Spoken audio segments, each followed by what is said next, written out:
کچھ لوگوں کے پاس علم ہوتا ہے پر ان کا علم کسی کو نفع نہیں دیتا، اسی طرح کچھ لوگوں کے پاس مال ہوتا ہے پر ان کا مال کسی کو فائدہ نہیں دیتا، سمیٹ کے لے جاتے ہیں ہر شے قبر میں۔ حضرت ابوبکر صدیق رضی اللہ تعالیٰ عنہ کا مال اتنی شان والا تھا کہ آپ رضی اللہ تعالیٰ عنہ کاروبار کرتے تھے اور کپڑے کا کاروبار کرتے تھے اور وسیع کاروبار کرتے تھے۔ جس دن آپ نے اسلام قبول کیا آپ کے پاس 40,000 دینار تھے۔ 40,000 دینار بہت بڑے امیر آدمی کے پاس ہوتے تھے۔ 40,000 دینار تھے، کچھ نے درہم بھی لکھے ہیں، 40,000 تھے، لیکن آپ نے سارے کے سارے راہ خدا میں خرچ کر دیے۔ میں نے یہ نہیں کہا کہ اس میں سے 2.5% زکوٰۃ دی، میں نے یہ نہیں کہا، میں نے کہا کہ سارے کے سارے راہ خدا میں خرچ کر دی۔ اور آپ نے 1 منٹ کے لیے بھی کبھی توقف نہیں کیا کہ یہ میرے پاس مال ہے تو لہٰذا اب میں کس طرح کر کے اس کو خرچ کروں۔ پہلے تو آپ نے اسلام قبول کیا تو مال خرچ کرنا شروع کیا، پھر جب آپ ہجرت کے لیے نبی کریم صلی اللہ تعالی علیہ وسلم کو لے کے گئے تو اس میں بھی مختلف روایتیں ہیں۔ ایک روایت یہ ہے کہ اس وقت 5,000 دینار آپ کے پاس تھے، بہت بڑی رقم تھی یہ بھی۔ جب آپ گھر سے نکلے نا تو وہ سارے پیسے ہی آپ نے ساتھ لے لیے، سارے۔ بڑا مشکل کام ہے، گھر میں جوان بیٹیاں بھی تھیں، بچے بھی تھے، خرچے بھی تھے، لیکن یارو یہ بڑا کٹھن رستہ ہے۔ وہ سارا ہی پیسہ لے لیا اور وہاں پتھر رکھ کے نا چھوٹے چھوٹے تو ان کے اوپر کپڑا ڈال دیا۔ والد نابینا تھے، اپنی صاحبزادی سے فرمانے لگے اگر ابا جی پوچھے نا ابوبکر سارے پیسے تو نہیں لے گیا، اور وہ ڈھونڈتے ڈھونڈتے یہاں آئے تو ان کا ہاتھ لگوا دینا، انہیں پتہ چلے کہ پیسے ابھی یہیں پڑے ہوئے، لیکن ساری رقم ساتھ لے گئے اور راہ ہجرت میں ساری رقم خرچ کر دی۔ میرے نبی کریم صلی اللہ تعالی علیہ وسلم نے اعلان فرمایا غزوہ کے لیے، جنگ کے لیے، جہاد کے لیے، قحط کا زمانہ تھا، لوگوں کے پاس کھانے کو روٹی نہیں تھی۔ حضرت عمر فاروق فرماتے مجھے یوں لگتا تھا کہ ان دنوں سب سے زیادہ خوشحال میں ہی ہوں، تو میں نے اس طرح کیا کہ گھر کا سارا مال جمع کیا تو وہ میں نے نصف کیا، اس کو آدھا، اور آدھا مال میں نے رکھ لیا گھر والوں کے لیے اور آدھا مال پھر میں بول رہا ہوں 2.5% نہیں 50%۔ یہاں 2.5% کی زکوٰۃ دیتے ہوئے لوگ پریشان ہو جاتے ہیں۔ 50% جناب عمر فاروق رضی اللہ تعالیٰ عنہ فرماتے ہیں کہ وہ میں نے اس کو جمع کیا اور میں نے ارادہ کیا کہ آج ابوبکر سے آگے گزریں گے انشاءاللہ، نیکیوں میں، خرچ کرنے میں، کمانے میں نہیں، جمع کرنے میں نہیں، خرچ کرنے میں۔ فرماتے ہیں جب وہ میں مال لے کے نبی کریم کی بارگاہ میں گیا تو میں بڑا مطمئن تھا کہ آج میں آگے گزر ہی جاؤں گا، لیکن جب میں نے نظر اٹھائی تو میرا رنگ بدل گیا، میرے پیچھے پیچھے ابوبکر صدیق بھی آئے، اور فرماتے ہیں میں نے اس مرد درویش کا رنگ بدلا ہوا دیکھا، سر کی ٹوپی بھی اتار لی، پیروں کے جوتے بھی اتار دیے، وجود کے کپڑے بھی اتار کے بوریے کا لباس پہن لیے، اور گھر سے سوئی دھاگا بھی اٹھا لائے۔ کہتے ہیں مال رکھا، حضور نے مجھ سے پوچھا عمر کیا لائے ہو، میں نے کہا حضور آدھا لے آیا ہوں آدھا چھوڑ آیا ہوں۔ نبی کریم بڑے خوش ہوئے، مجھ سے پوچھا تھا کیا لائے ہو، بات پہ غور کرنا، اور ابوبکر صدیق سے پوچھا ابوبکر گھر میں کیا چھوڑ کے آئے ہو، مجھ سے پوچھا کیا لائے ہو، ابوبکر سے پوچھا ماں اب کئی تھا، کیا چھوڑ کے آئے ہو۔ جناب صدیق اکبر نے نظر جھکائی، قربان جاؤں جواب پہ بھی، یہ نہیں کہا حضور کچھ نہیں چھوڑ کے، یار یہ بھی تو بندہ کہ سونے سارے لے آیا ہوں، کیوں چھوڑنا تھا، آپ نے حکم کیا تھا چھوڑ، یہ نہیں کہا کہ یا رسول اللہ میں سارا لے آؤں، کیا جواب دیا ماں اب کئی لہم اللہ و رسول،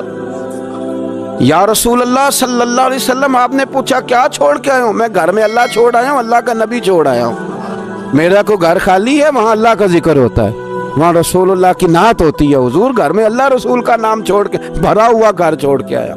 پھر قربان جاؤں میرے نبی کریم پر بھی،